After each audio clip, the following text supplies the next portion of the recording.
حاتم طائی کا واقعہ۔ حاتم طائی کوئی افسانوی کہانی کا کردار نہیں تھا بلکہ حقیقی تاریخی شخصیت ہے جو چھٹی صدی عیسوی میں یمن کے طے قبیلے کا سردار تھا۔ حاتم کا پورا نام حاتم بن عبداللہ بن سعد ابن عظمت طائی تھا۔ حاتم کی ماں نہایت ہی دولت مند اور سخی خاتون تھی جن کی وفات کے بعد حاتم کے بھائیوں نے اس کا مال روک لیا اور حاتم پر بے شمار ظلم ڈھائے۔ حاتم کو سخاوت وراثت میں ملی تھی، یہی وجہ تھی کہ وہ جوان ہو کر نہایت ہی سخی شخص ثابت ہوا۔ حاتم نے سخاوت میں اس قدر مبالغہ کیا کہ جب وہ بچپن میں دادا کے پاس رہا کرتا تھا تو اس وقت وہ اپنا کھانا لے کر باہر نکل جاتا، اگر کوئی مل جاتا تو ساتھ مل کے کھا لیتا ورنہ کھانا نہیں کھاتا تھا۔ حاتم پورے عرب میں مشہور ہوا اور اس کی سخاوت کے چرچے عام ہو گئے۔ کچھ لوگوں نے حاتم کی سخاوت کے بہت سے قصے گھڑ لیے، لیکن اس کے باوجود حاتم کی سچی حکایت اس کی سخی شخصیت کی دلیل ہے۔ عرب میں جبل سمرہ کی چوٹی پر واقع ایک مقام تھا جہاں حاتم رات کے وقت آگ جلایا کرتا تھا تاکہ علاقہ کے گزرنے والے لوگ راستے کی رہنمائی حاصل کر سکیں۔ اس مقام کو آج بھی حاتم طائی کا آتش دان کہتے ہیں۔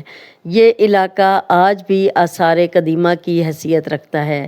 ابن عربی کے مطابق حاتم ہر میدان میں کامیاب تھا، خواہ وہ جنگ ہو، مقابلہ ہو، کھیل ہو یا سخاوت ہو۔ زمانہ جاہلیت میں ماہ رجب کا چاند بہت ہی مقدس جانا جاتا تھا، لہٰذا جب رجب کا مہینہ شروع ہوتا تو حاتم ہر روز 10 اونٹ ذبح کرتا اور لوگوں کو کھانا کھلاتا۔ یوں تو حاتم کی سخاوت اور فراخ دلی کے قصے بہت سارے ہیں، لیکن چند ایک جو بہت ہی مشہور ہے کہ ایک قصہ جو روم کے بادشاہ قیصر کے دربار میں پیش آیا۔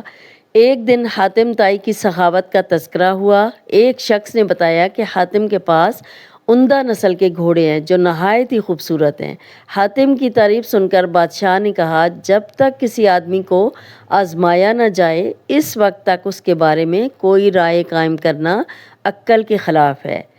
بادشاہ نے کہا، جاؤ اور حاتم کی سخاوت کے بارے میں ہمیں معلومات فراہم کرو، اس سے ایسی کوئی چیز طلب کرو جو اس کی نظر میں سب سے زیادہ قیمتی ہو۔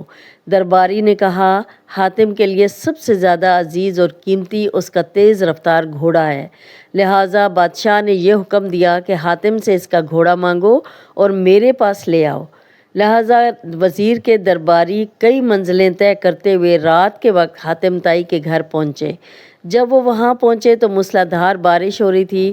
ایسے خراب موسم میں گھر سے نکلنا نہایت ہی مشکل تھا، لہٰذا مہمانوں کے کھانے کا انتظام کرنے کے لیے حاتم نے اپنے گھوڑے کو ہی ذبح کر دیا اور دسترخوان پر لذیذ بھنا ہوا گوشت پیش کر دیا۔